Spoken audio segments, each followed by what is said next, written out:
In September of 1950, the momentum was shifting dramatically in favor of the United Nations. The Eighth Army was pushing northward at a pace that recalled Patton's drive across France after Normandy. The first objective was to reach the 38th parallel, where the war began, to reclaim South Korea's old borders. South Korean divisions led the charge, reaching the parallel on October 1st. They kept moving right into North Korea. A week later, American forces were perched at the parallel, anxiously waiting for orders to follow suit. But back in Washington, tough choices had to be made. Should the United Nations continue the drive into North Korean soil? Would this overstep the mandate of a police action? There were no easy answers. U.S. commanders heard rumors that Communist China was moving large numbers of troops north into Manchuria. The Chinese resented American intervention in the region and feared that hostilities would spill over into their Manchurian territory. Intelligence reports estimated that up to 450,000 Chinese troops were lurking in the hills beyond the Yalu River, poised to strike. But these warning signs were cast aside by Americans, thirsting for an unconditional victory. After the World Wars, anything less would be a disappointment. Korea didn't affect the everyday lives of most Americans as previous wars had. 1950s America was a pleasant, peaceful place where there was a car in every garage and a drive-in diner in every town. Stories of the triumphs in Korea were an exciting diversion from the humdrum every day.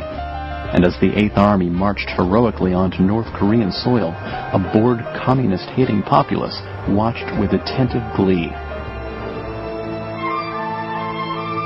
As the fighting moved north, the citizens of South Korea tried to resume their daily lives.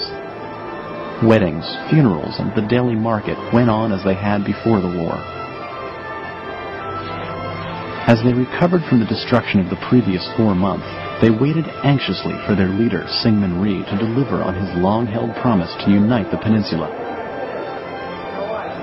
After centuries of subjugation, the Korean people were anxious to control their own destiny. Whether at the mercy of the Mongols, Chinese, Manchus, Russians, or Japanese, South Koreans were always in the shadow, and often under the command of foreign invaders. They were most influenced by the Chinese, who ruled the peninsula on and off for more than 1,000 years. The cultures of the two countries, each centered around Buddhism and agriculture, were closely linked. But the politics of the two were worlds apart in 1950.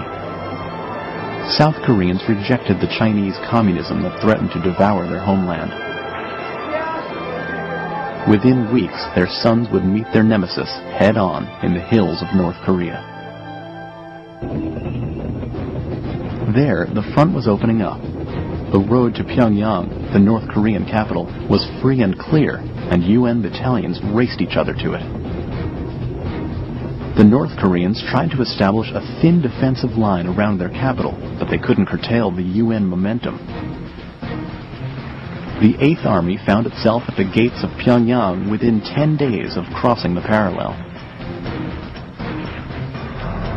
Looking at the open road ahead, the men couldn't help being optimistic.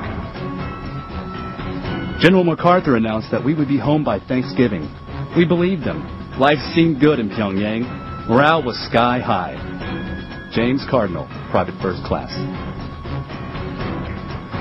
The Eighth Army set out north and west from Pyongyang, eager to vanquish the northern regime.